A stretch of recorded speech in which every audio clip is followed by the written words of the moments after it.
करोड़ों की जमीन हेमा मालिनी को कौड़ियों के भाव दे दी गई, तो सत्यपाल मलिक जिन्होंने भारतीय जनता पार्टी की सरकार के ऊपर ढेरों आरोप लगाए थे, उनके घर पहुंच गई सीबीआई और इधर कांग्रेस का अकाउंट खाली कर दिया गया। और इन सब के बाद दावा किया जा रहा है कि जनता हमारे साथ है और हम 400 पार करेंगे। हकीकत क्या है, क्यों हो रही हैं ये सारी घटनाएं, क्यों सरकार भड़बड़ाई हुई लग रही है, इन्हीं पे बात करूंगा आज की बात में। बने रहिए मेरे साथ।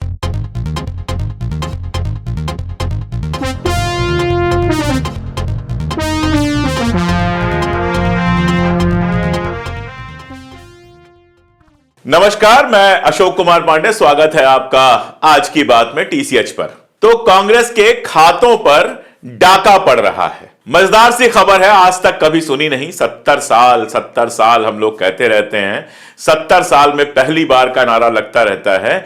70 साल में यह पहली बार हुआ है कि कांग्रेस के खातों से पैसे निकाल लिए गए हैं, वो भी थोड़ा बहुत नहीं, 65 करोड़ के आसपास। ये जो पैसे निकाले गए हैं, इसमें एनएसयूआई का खाता है, आईवाईसी का खाता है और कांग्रेस का अपना खाता है। पहले जयराम रमेश ने डिटेल लिखा, फिर कांग्रेस के जो कोषाध्यक्ष हैं अजय माकन, उन्होंने बाकायदा डिटेल लिखकर बताई। वो सब डिटेल आपने देखी होगी, ना देखी हो तो हमारी स्क्रीन पर वो ट्वीट देख सकते हैं आप। अजय माकन बता रहे हैं कि तकरीबन 65 करोड़ के आसपास आईएनसी के, इंडियन नेशनल कांग्रेस के खातों से निकाल लिया गया। जयराम रमेश ने यह कहा कि उत्तर प्रदेश चुनाव जीतने के लिए उत्तर प्रदेश चुनाव के ठीक पहले नोटबंदी की गई थी। और अब बहुत सारे लोग इन बातों को जानते हैं कि नोटबंदी के दौरान जो गुजरात के कई सारे कोऑपरेटिव बैंक्स थे, उनमें क्या क्या खेल हुआ, कैसे कैसे हुआ, बहुत डिटेल में लोग जानते हैं, बताने की जरूरत नहीं है। लेकिन यह मजेदार है, मैंने नहीं सुना था और अक्सर देखा भी नहीं था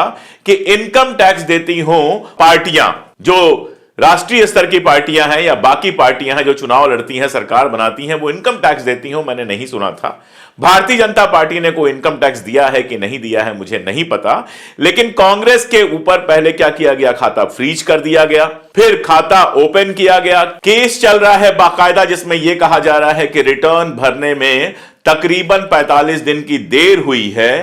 तो अमाउंट जो बताया जा रहा है 210 करोड़ रुपए का अमाउंट बताया जा रहा है, जबकि इसके आधे अकाउंट में पिछली बार कांग्रेस ने लोकसभा के चुनाव लड़े थे। यानी कुल मिलाजुला के खेल यह है कि चुनाव से पहले कांग्रेस को आर्थिक रूप से कमजोर कर दिया जाए। जयराम रमेश ने इसको फाइनेंशियल टेररिज्म का नाम दिया, आर्थिक आतंकवाद का नाम दिया। मैं हमेशा अक्सर कहता भी हूं और सोचता भी हूं कि जिस सरकार को 400 पार पर इतना भरोसा हो, उसको ऐसी ऐसी हरकतों पर क्यों उतरना पड़ता है। ऐसा क्यों उसको करना पड़ता है कि विपक्ष के नेता खरीदने पड़ते हैं, विपक्ष से लगातार तोड़ना पड़ता है। आप छोड़िए बड़े नेताओं को, ब्लॉक स्तर और नीचे के नेताओं को तोड़ने की कोशिश की जा रही है। कमलनाथ का नाम चला था, आप जानते हैं, और मैं आपको बता दूं कि नाम यूं ही नहीं चला था, बिल्कुल सब कुछ तय था। आखिरी टाइम पर बेटे और बाप को लेकर कुछ मामला हो गया। लोग ये बता रहे हैं या उनके करीबी ये बता रहे हैं कि कमलनाथ चाहते थे कि नकुल नाथ चुपचाप बीजेपी में चले जाएं और वो कांग्रेस में बने रहें, लेकिन कांग्रेस में उनसे कहा गया कि जाना है तो बाप बेटे दोनों जाइए, वरना ऐसा नहीं होगा कि नकुलनाथ चले जाएंगे, बेटे चले जाएंगे और बाप को हम अपने यहां महत्वपूर्ण बना के रखेंगे। यही हुआ है महाराष्ट्र में। जीशान सिद्दीकी जो यूथ कांग्रेस के अध्यक्ष थे, उनके पिता चले गए। जीशान सिद्दीकी अभी भी थे कांग्रेस में, उनका बयान आया कि मैं कहीं नहीं जा रहा हूं। आईवाईसी के प्रेसिडेंट पद से उनको हटाया गया और पद जाते ही उन्होंने कांग्रेस से इस्तीफा दे दिया। कहा मुझे 10 किलो वजन कम करने के लिए कहा गया था राहुल गांधी से मिलने की शर्त के रूप में, जबकि हकीकत यह है कि राहुल गांधी जब यात्रा में निकले थे तो जीशान सिद्दीकी के साथ उनकी बाकायदा फोटो आई थी। अब किसी का वजन क्यों कम करना पड़ेगा राहुल गांधी से मिलने के लिए, यह थोड़ा सोचना मुश्किल है। और जब तक आप पार्टी में रहते हैं आपको यह सब नहीं याद आता है। अब आपके पिता चले गए एनसीपी में तो आपको याद आ रहा है कि मुझे 10 किलो वजन कम करने के लिए कहा गया था, और अब अचानक कांग्रेस एंटी मुस्लिम पार्टी हो गई और सारा कुछ हो गया। तो ये जो आर्थिक लूट की गई है कांग्रेस के साथ, जिस तरह से कांग्रेस के अकाउंट से पैसे लिए गए और अब अभी भी केस चल रहा है 200 करोड़ से ऊपर का, यह बताता क्या है। और यह सब हो रहा है चुनाव से 2-3 महीने पहले, जब हम लोग उम्मीद कर रहे हैं कि कभी भी इलेक्शन की डेट आ सकती है। और यह तब हो रहा है जब कांग्रेस अपने गठबंधन फाइनल कर रही है। यह भी बहुत मजेदार है। उत्तर प्रदेश में बहुत हल्ला मचा हुआ था, गठबंधन नहीं होगा, गठबंधन नहीं होगा। फाइनली हमने देखा कि अखिलेश यादव जी के साथ समाजवादी पार्टी के साथ कांग्रेस का गठबंधन हो गया और 17 सीटें उसको मिली हैं। उसमें अमेठी रायबरेली के अलावा देवरिया है और भी बहुत सारी सीटें हैं, झांसी की सीट है, बनारस की सीट है। अब इसमें विनेबल सीटें कितनी हैं कितनी नहीं है, ये हम लोग बैठ के कभी बात कर लेंगे।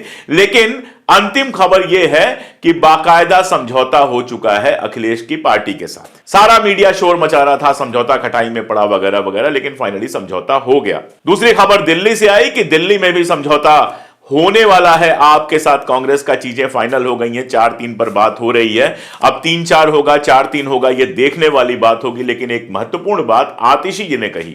आतिशी जी ने कहा कि हमें धमकी मिल रही है कि हम इंडिया से बाहर हो जाएं। मतलब या तो इंडिया से बाहर हो जाओ, इंडिया मतलब इंडिया गठबंधन से बाहर हो जाओ, और या फिर तुम्हारे खिलाफ कुछ कार्रवाइयां होंगी। और आज बयान यह आया है कि कभी भी केजरीवाल गिरफ्तार हो सकते हैं। तो हो सकता है कि इंडिया के साथ गठबंधन और गिरफ्तारी का अपना गठजोड़ हो। पंजाब में तो आपने यह कहा कि वो अकेले चुनाव लड़ेगी, लेकिन दिल्ली में भी गठबंधन ऐसा लगता है हो जाएगा। अब सवाल दूसरा है।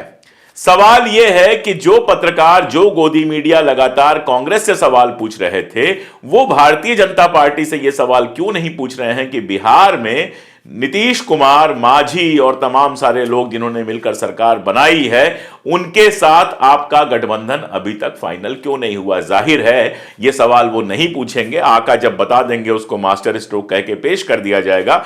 सवाल पूछने का तो कोई मतलब ही नहीं है। आका को छोड़िए, सवाल तो वो हेमा मालिनी जी से भी नहीं पूछ पा रहे हैं। हेमा मालिनी आप जानते हैं हमारे देश की अत्यंत प्रतिष्ठित अभिनेत्री हैं, नर्तकी हैं। वो बहुत अच्छी सुपरस्टार रही हैं और भारतीय जनता पार्टी में शामिल हुई, राजनीति में आई, मथुरा से 2-2 बार इलेक्शन जीत चुकी हैं वो।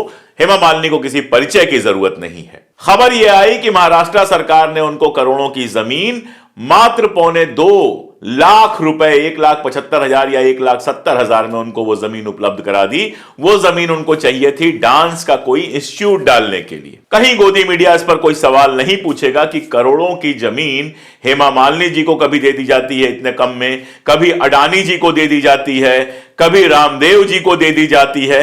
किसी गरीब को जमीन देते हुए हम नहीं सुनते हैं। गरीब की तो यह हालत है कि अमेठी जब राहुल गांधी पहुंचे तो पीछे पीछे स्मृति ईरानी भी पहुंची, उनका चुनाव क्षेत्र है, पिछली बार वो जीती थी। जब वो पहुंची तो उनसे एक महिला ने शिकायत की कि मेरा जो घर दिया गया था, सरकार ने प्रधानमंत्री आवास योजना के तहत जो घर दिया था, उस पर बुलडोजर चल गया।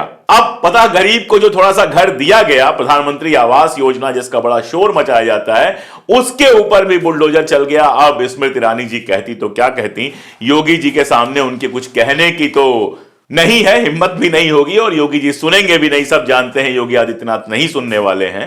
तो गरीब को तो जो आवास दिया गया वो भी तोड़ दिया जाता है, लेकिन वहीं दूसरी तरफ हेमा मालिनी जी को करोड़ों की जमीन 2.25 लाख रुपए में दे दी जाती है। हेमा मालिनी जी कह रही हैं, मैं 20 साल से अपने कल्चरल सेंटर के लिए जमीन मांग रही थी और जब देश भर में पश्चिमी संस्कृति है तो मैं चाहती थी कि भारतीय संस्कृति का प्रसार हो, नृत्य का प्रसार हो। मैं बिल्कुल इससे सहमत हूं, होना ही चाहिए। भारत के अंदर क्लासिकल संगीत, क्लासिकल नृत्य, इन सब का प्रचार होना चाहिए, इंस्टीट्यूट भी बनना चाहिए। और बहुत संभव है कि 20 साल पहले उस जमीन की कीमत 2.25 लाख हो, लेकिन जमीन जब 20 साल बाद दी गई तो फिर 2.25 लाख रुपए में यह जमीन देने की क्या जरूरत थी? ना तो हेमा मालिनी जी इतनी गरीब हैं और ना ही सरकार इतनी अमीर है। ऐसी सरकार गरीबों की हर योजना के लिए जो कहती है हमारे पास पैसे नहीं है। किसान जब एमएसपी मांगते हैं तो कहती है हमारे पास पैसे नहीं है, अगर हम एमएसपी देंगे तो देश के ऊपर इतना आर्थिक बोझ पड़ेगा। वो अडानी को या फिर हेमा मालिनी को या फिर स्वामी रामदेव को कौड़ियों के मोल जमीन क्यों दे देती है? अगर उनसे सही पैसा जमीन का आया होता तो वो सरकार की आय में होता। लेकिन इस पर तो गोदी मीडिया कोई सवाल पूछेगा नहीं। गोदी मीडिया की हालत तो यह है कि पंजाब के जो किसान दिल्ली आना चाह रहे हैं, जिनके साथ लगातार अत्याचार हो रहा है, मार कुटाई हो रही है, अब खबर आई है कि यूएपीए भी लगने वाला है, उनके बारे में खबर भी जो दी जा रही है, निगेटिव खबर दी जा रही है। ट्विटर पर एक पत्रकार लिखते हैं कि पंजाब में जो कुछ हो रहा है उससे मोदी जी का ग्राफ बढ़ेगा, घटेगा नहीं। आप सोच सकते हैं कि किस तरह की सोच है। इन सबके बीच आप जानते हैं कि जो किसान आ रहे थे उनमें से एक युवा किसान की मृत्यु हो गई पुलिस की गोली लगने से।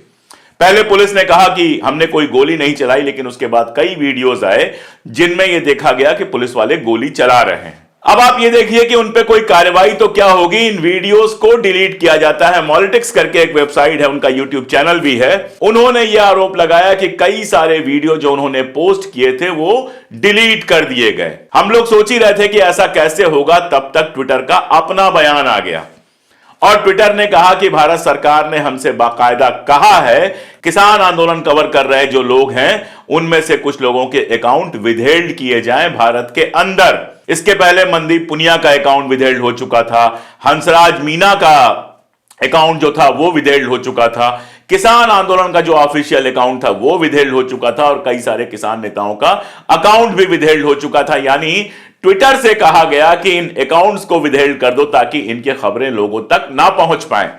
और सोचिए, ट्विटर ने बाकायदा अपने बयान में कहा कि हम इससे सहमत नहीं हैं, लेकिन भारत सरकार का कानून तो हमको मानना ही पड़ेगा। और ट्विटर ने जब यह लिखा तो पूरी दुनिया में यह खबर पहुंची कि हमारे यहां कैसे खबरों को दबाया जा रहा है, जो अभिव्यक्ति की आजादी है उसको कैसे रोका जा रहा है। और सिर्फ यहीं तक बात नहीं रह गई, बात पहुंची इंग्लैंड के पार्लियामेंट तक, जहां के एक सिख सदस्य ने बाकायदा आरोप लगाया। आरोप क्या लगाया, बाकायदा यह सब कुछ कहा कि भारत की जो सरकार है वो किसानों को भारत की राजधानी यानी दिल्ली में आने से रोक रही है। शुभकरण सिंह नामक एक किसान की गोलीबारी में मौत हुई है और ये सारी बातें ब्रिटेन की संसद में कही गई हैं, यानी अब इंटरनेशनल न्यूज बन चुकी हैं। अल जजीरा में देख रहा था, अल जजीरा पे दिखा रहे थे कि कैसे ड्रोन से, भारत में ड्रोन से किसानों के ऊपर आंसू गैस के गोले छोड़े जा रहे हैं। तो पूरी दुनिया में जो डंका बच रहा है वो डंका तो बज ही रहा है। और कांग्रेस जैसी पार्टी जो राष्ट्रीय पार्टी है, सबसे बड़ा विपक्षी दल है, उसके अकाउंट्स पर जब डाका डाला जा रहा है, उसके पैसे निकाले जा रहे हैं, उसके ऊपर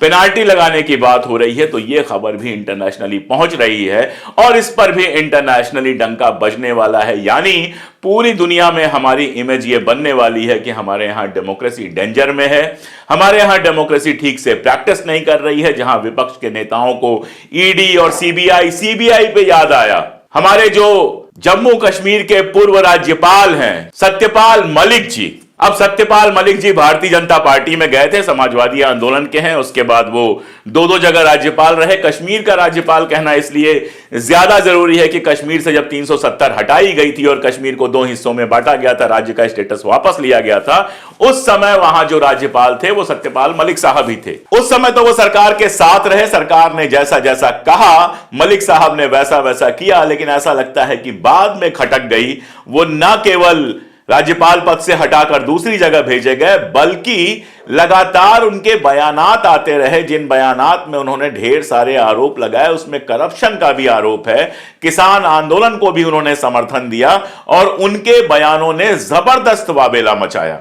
यूट्यूब चैनल्स पर जब उनके बयान आए तो पूरे देश में तहलका मच गया। अब खबर यह है कि मलिक साहब के यहां सीबीआई भेजी गई है। सीबीआई पहले भी उनके यहां जा चुकी है, जांच कर चुकी है, लेकिन इस बार खास बात यह है कि वो बीमार हैं, हॉस्पिटल में हैं और उनके घर पे सीबीआई भेजी गई। उनका जो पीए है, उनका जो ड्राइवर है, उनके जो सहायक हैं, उनसे पूछताछ की गई। और इतना ही नहीं, उत्तर प्रदेश में उनकी उस हवेली पर, खानदानी हवेली पर भी पुलिस पहुंची, सीबीआई पहुंची, जो दशकों से ताला बंद है, जो दशकों से खुली भी नहीं है। तो हॉस्पिटल में है मलिक साहब और सीबीआई उनके घर की तलाशी ले रही है। क्या निकला है क्या नहीं निकला है हम नहीं जानते हैं।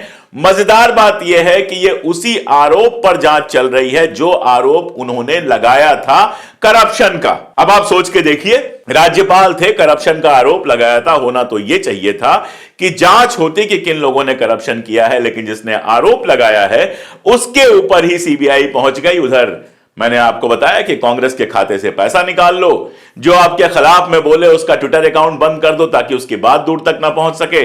और सत्यपाल मलिक जैसे लोग जो राज्यपाल रहे हैं, जो आप ही की पार्टी के नेता रहे हैं, वो कुछ कहें तो उनके यहां सीबीआई भेज दो। अगर इन सबके बाद 400 पार की बात की जा रही है, यानी सीधा मतलब है कि कॉन्फिडेंस तो है नहीं, इन तरीकों से कैसे भी 400 के पार जाने की जुगत लगाई जा रही है। वो कितनी सफल होगी, कितनी नहीं सफल होगी, एक पुरानी बात है, सिनेमाई बात है, लेकिन है बहुत मजेदार कि ये पब्लिक है, सब जानती है। पब्लिक सब जानते हुए आंख मूंदे रखना पसंद करेगी या आंख खोलेगी, बाकी चीजों पर तो बात ही नहीं हो सकती। क्योंकि आप जानते हैं कल ईवीएम को लेकर जंतर मंतर पर एक प्रदर्शन था, जिसके बाद प्रदर्शन तो नहीं ही होने दिया गया, भाषण भी नहीं होने दिया गया, और दिग्विजय सिंह जैसे वरिष्ठ नेता को वहां से उठाकर पार्लियामेंट थाने में रख दिया गया, और भी कई सीनियर लीडर्स को पार्लियामेंट थाने में रखा गया।